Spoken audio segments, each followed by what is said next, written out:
Vou começando até para compensar um pouco o tempo. Eu vou tentar resumir a minha intervenção em 10, 15 minutos, até pelo adiantado da hora. Queria agradecer, em primeiro lugar, ao convite da IMP, personalizado na Dr. Vítor Poças. E, passando então à comunicação, roadmap dos agentes cancerígenos, implicações nos limites da exposição ao pó de madeira e formaldeído.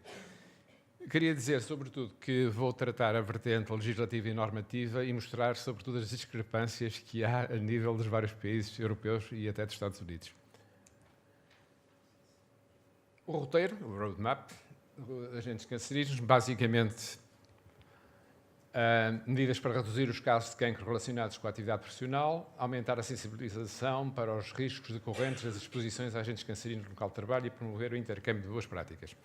Isto, digamos que é uma componente forte da Agência Europeia para a Segurança e Saúde no Trabalho, também conhecida por OSHA-EU, não confundir com a OSHA americana, que eu vou também citar a seguir. O enquadramento legal, eu vou ser muito rápido.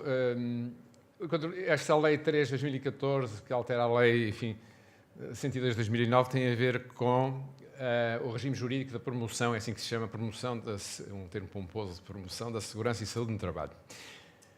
E aqui tem já obrigações gerais do empregador, o que é que deve fazer o empregador e, sobretudo, e no ponto a seguir, as medidas gerais ou os princípios gerais da prevenção, que eu vou citar da parte legislativa.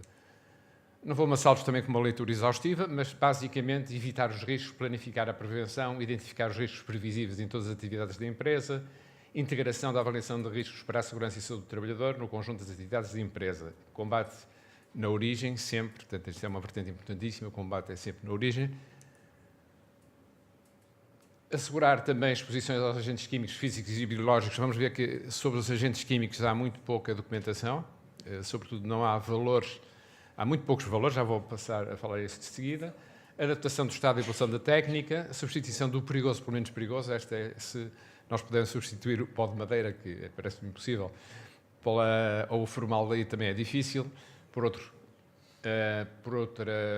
produto seria preferível.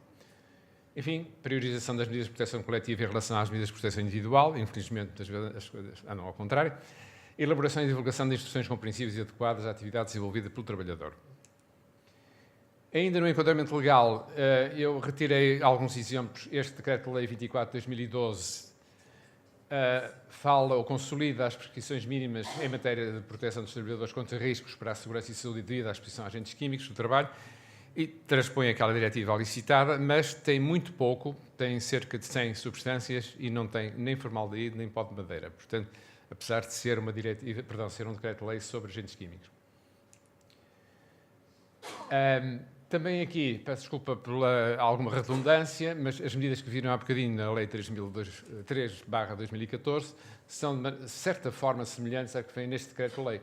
Portanto, o empregador deve assegurar que os riscos para a segurança e saúde dos trabalhadores resultantes, etc., devem ser eliminados ou reduzidos ao mínimo, a concepção e organização dos métodos de trabalho, a utilização de equipamento adequado, a utilização de processos de manutenção que garantam a segurança e saúde dos trabalhadores, redução ao mínimo de trabalhadores, se é uma medida organizacional, trabalhadores expostos ou suscetíveis de estar expostos, redução ao mínimo de duração do grau de exposição, medidas de higienização, redução ao mínimo da quantidade de agentes químicos necessários e utilização de produtos adequados que garantam, nomeadamente, a segurança durante o equipamento, armazenagem e transporte de agentes químicos perigosos e respectivos resíduos. Portanto, estão a ver que na Lei 3.000 de 2014, que há bocadinho referi, e neste decreto-lei, são semelhantes as medidas gerais de prevenção e de proteção. Indo a valores, era precisamente este, vou passar à frente este slide, porque não tem nada, isto é apenas um exemplo como vem listado destas substâncias nesta diretiva e no decreto que a transpõe. Há um decreto que tem a ver com agentes cancerígenos ou mutagénicos, também, baseado numa diretiva anterior, naturalmente, com data anterior. O valor que vem, por exemplo, aqui referido em anexo é para o pó de madeira de 5 mg por metro cúbico. Nesta diretiva de 2017 já há um valor mais baixo. Propõe-se o valor de 2 mg por metro cúbico, mas sendo de 3 até, salvo erro, dezembro de 2023. Portanto, também aqui há pouca legislação e a pouca que há é discrepante, como já vamos ver agora, em relação à normalização. Cá está a norma portuguesa, vem ali 2014, efetivamente a comissão de que eu fiz parte ainda, ultimamente não tenho ido às reuniões, da CT42, portanto há uma comissão técnica.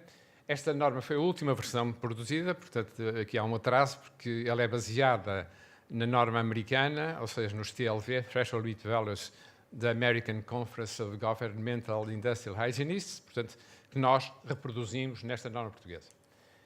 Estão a ver que existem valores aqui, e reparem que há bocado falei em 5 mg num diploma legal e agora estou a falar em 0,5, 10 vezes menos.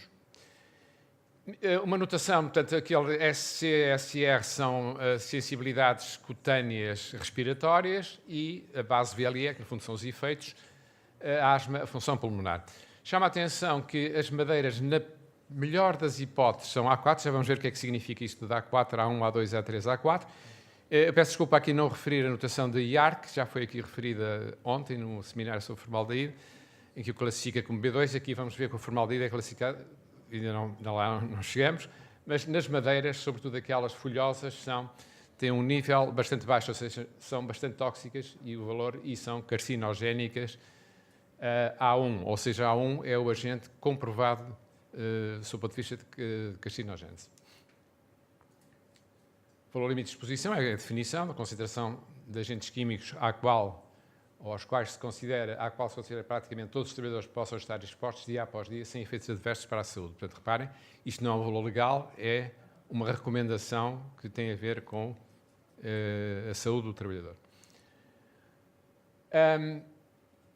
Aqui o formaldeído aparece com o valor 0,3 como valor máximo. A notação sensibilizante também, irritação ocular e do trato respiratório superior, pode provocar cancro, pode provocar o cancro nasofaringe, também leucemia, em alguns casos. Ali está uma tradução em função do volume molar a 25 graus. É curioso que esta norma trata base de temperatura de 25 graus centígrados, a legislação 20 graus centígrados. Portanto, aquilo é uma conversão, utilizando esse volume molar, conforme eu disse, a 25 graus. O anexo A desta norma portuguesa tem, então, as classificações de carcinogénese, segundo também a regulamentação americana. O A1 é o agente carcinogénico comprovadamente confirmado no homem, ou seja, é carcinogénico para o homem de acordo com a evidência resultante em estudos epidemiológicos. Portanto, é o grau mais forte de carcinogénese. O formaldeído, como viram, é um agente suspeito. Suspeito significa que é comprovado em animais, não está ali, por acaso está no A3, evidência suficiente de carcinogénese em animais de laboratório com relevância para o homem. Portanto, peço desculpa, está. Portanto, com relevância, ou seja, isto tem a ver com alterações histológicas, com vias de penetração que são reprodutíveis no homem. Já o A3 não, é uma relevância desconhecida, pode ser uma via parenteral, portanto, injetável, já é diferente. Mas o A2 é aquele que estamos a falar, é, de facto, o caso do formaldeído.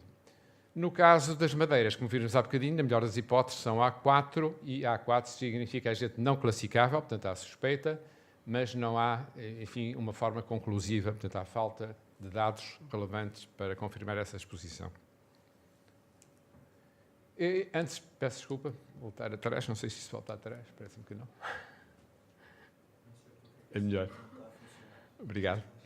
Eu queria só dizer o seguinte, eu não citei aqui valores americanos, porque este valor nosso da norma portuguesa é o valor americano, 0,3 ppm máximo, mas posso dizer que nos Estados Unidos existe a norma, que é, conforme disse, American Conference Governmental Industrial Hygienists, mas os valores legais impostos nos Estados Unidos são fixados pela OSHA, não é a OSHA EU, europeia, a OSHA americana.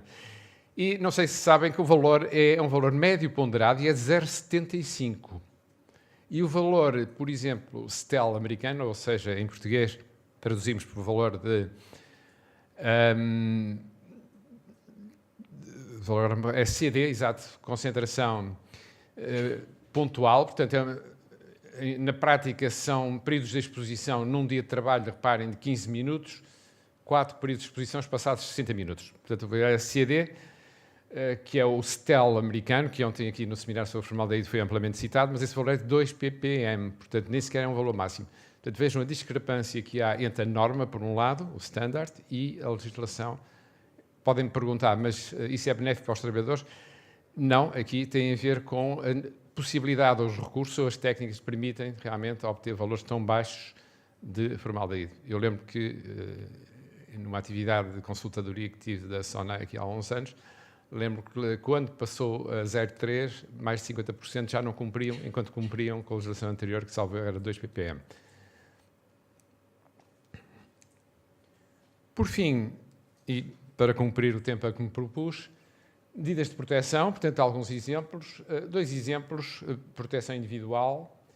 É o filtro A, que é um filtro de cor castanha, portanto, também é um símbolo, a cor é um símbolo desse mesmo filtro para gases e vapores orgânicos.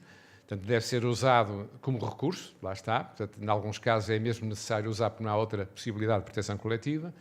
E no caso de pó de madeira, dado que consideramos que são carcinogénicas A4, na melhor das hipóteses, conforme eu disse, utilizamos o filtro P3, que é um filtro de partículas de eficácia alta. Isto significa também maior perda de carga, mais dificuldade de respiração. Ele pode ser associado a outro, que torna ainda mais complicado. O outro filtro é um filtro de carvão ativado, mas, de qualquer maneira, estamos num limite, ou seja, numa solução de recurso, que é a proteção individual. Por último, tenho aqui um exemplo de ventilação localizada, apenas um exemplo, em que nós tentamos, se não podemos ou temos que utilizar mesmo o formaldeído ou outro qualquer agente químico, então recorremos a um sistema de ventilação localizada ou de aspiração localizada.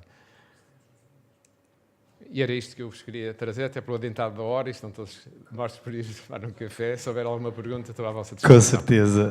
Obrigado, doutor.